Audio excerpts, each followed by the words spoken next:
किसी खंडहर में अंधेरा और फिर अचानक कोई टक टक की आवाज़। ऐसी परिस्थितियों में डर लगने लगता है।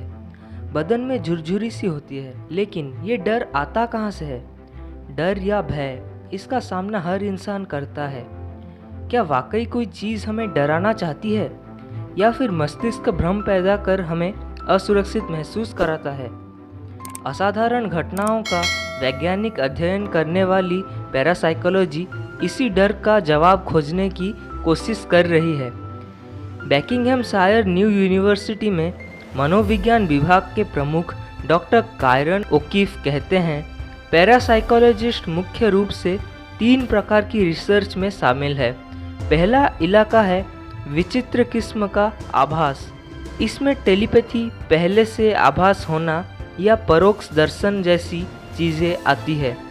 दूसरा है मस्तिष्क के जरिए कोई काम करना, जैसे बिना छुए चम्मच को मोड़ देना।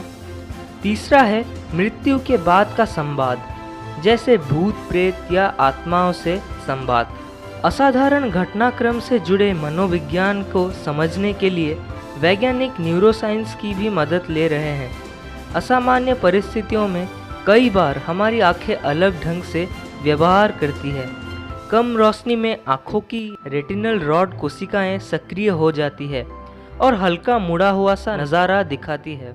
डॉक्टर ओकीफ के मुताबिक आँख की पुतली को बेहद कोने में पहुंचाकर अगर हम आखिरी छोर से कोई मूवमेंट देखें तो वो बहुत साफ नहीं दिखता है।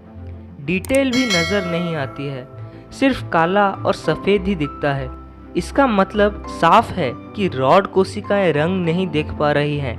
हो सकता है कि ऐसी परिस्थितियों में हमारा मस्तिष्क सूचना के अभाव को भरने की कोशिश करता है। दिमाग उस सूचना को किसी तार्किक जानकारी में बदलने की कोशिश करता है। हमें ऐसा लगने लगता है जैसे हमने कुछ विचित्र देखा है। तर्क के आधार पर हमें लगता है कि शायद कोई भूत है। ऐसे भले ही कुछ पलों के लिए होता हो, लेकिन इसके बाद इंसान के भीतर हलचल शुरू हो जाती है। सांस तेज चलने लगती है, धड़कन तेज हो जाती है, शरीर बेहद चौकन्ना हो जाता है। कुछ लोगों को बहुत ज़्यादा डर लगता है और कुछ को बहुत कम। वैज्ञानिक इसके लिए मस्तिष्क में मौजूद न्यूरोट्रांसमीटरों को जिम्मेदार ठहराते हैं। वैज्ञानिकों के मुताबिक जिस तरह हर व्यक्ति में भावनाओं का स्तर अलग अलग होता है, वैसे ही डर के मामले में भी अलग अलग होता है। ओकीफ कहते हैं, डरावने माहौल में कुछ लोगों के मस्तिष्क में डोपामीन का रिसाव होने लगता है। इसके चलते उन्हें मज़ा आने लगता है, जबकि बाकी लोग बुरी तरह डर रहे होते हैं। वैज्ञानिकों के मुताबिक बचपन में खराब अनुभव का भी डर से सीधा संबंध है। अक्सर भूतिया कहानियाँ सुनने वालों या हॉरर फिल्म देखने वाले लोगों के जहन में ऐसी यादें बस जाती है, और जब भी कोई असाधारण वाक़या होता है तो ये स्मृतियाँ कूदने लगती हैं, मतलब याद आ जाती हैं। जब हम कोई पुरानी जर्जर इमारत देखते हैं जहाँ अंधेरा हो, आसपास कोई आबादी ना हो, तो हमें भय का एहसास होने लगता है। वैज्ञानिकों के मुताबिक ज़्यादातर हॉरर फिल्मों में ऐसी इमारतों को भूतिया बिल्डिंग के रूप में पेश किया जाता है। ये जानकारी हमारे मस्तिष्क में बैठ चुकी है।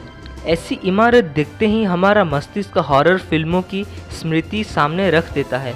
डर पैदा कर मस्तिष्क ये चेतावनी देता है कि इस जगह खतरा है, जान बचाने के लिए यहाँ से दूर जाना चाहिए। इसके बाद धड़कन तेज हो जाती है और पूरा बदन फटाक से भागने या किसी संकट का सामना करने के लिए तैयार हो जाता है। ये सब कुछ बहुत ही सूक्ष्म मनोवैज्ञानिक स्तर पर होता है। ओकीफ कहते हैं कि किसी शख्स से इतना भर कह दीजिए कि ये इमारत भूतिया है, तो उसके भीतर एक अजीब सी भावना फैलने लगेगी। इसके बाद उस इमारत में जो कुछ भी सामान्य ढंग से घटेगा वो डरावना महसूस कराने लगेगा। लेकिन क्या भूत होते हैं? इसके जवाब में ओकीफ कहते हैं, कल्पना और भूतों पर विश्वास से विचित्र परिस्थितियाँ, इनके संयोग से ऐसा आभास होता है कि जैसे हमारे अलावा भी कोई और है, जबकि असल में कोई और होता ही नहीं है।